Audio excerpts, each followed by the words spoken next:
వైఎస్ఆర్సీపీ ట్రాప్లో పడద్దు అన్నది ఇండైరెక్ట్గా వీళ్ళు ఇచ్చింది. ఓకే, బాలకృష్ణ గారు ఖచ్చితంగా చిరంజీవి గారు ఫోన్ చేసి ఉంటారు. నేను ఆ సందర్భంగా అనలేదు చిరంజీవి, నేను ఏదో ఫ్లోలో ఏదో జగన్మోహన్ రెడ్డి గారిని అనాలని చెప్పి ఆ సందర్భం వచ్చింది. ఎవడో అనలేదని చెప్పి నువ్వు ఒక్కడవే లేవు కదా, అక్కడ చాలామంది ఉన్నారు కాబట్టి ఆ సందర్భంలో నేను అన్నారని చెప్పినట్లుగా వస్తున్న వార్తలు.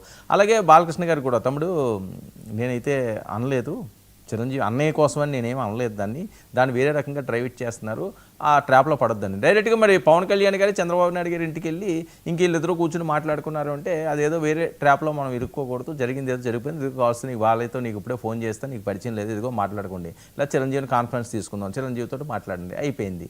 ఇంకా మనమైతే దీన్ని ఇంకా చించి చాట్ చేయవలసిన అవసరం లేదు, చేసుకుంటే వాళ్ళు చేసుకుంటారు, డోంట్ కేర్ అనండి, చిరంజీవి గారిని కూడా ఆ రకంగా మాట్లాడనంటే ఇంకంతా అయిపోయింది అని చెప్పి.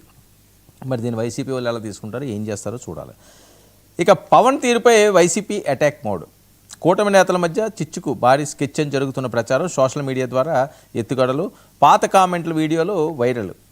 నాగబాబు గారు మాట్లాడిన ఒక వీడియో ఎప్పుడో 2019 అనుకుంటాను, ఐ థింక్, చాలా కాలం క్రితం, అది మన లైబ్రరీలో కూడా ఉంది, ఇందాక నేను వినిపించాను కూడా, దాని మీద ఒక అనాలిసిస్ కూడా నేను చేయడం జరిగింది, అది చూపించి దాని మీద బాగా ట్రోల్ చేస్తున్నారు. ఇక చంద్రబాబు నాయుడు గారు ఢిల్లీకి వెళ్తున్నారు, ఏం జరగబోతుంది, బాలయ్య కామెంట్స్ని వెనక్కి తీసుకోవడం వెనుక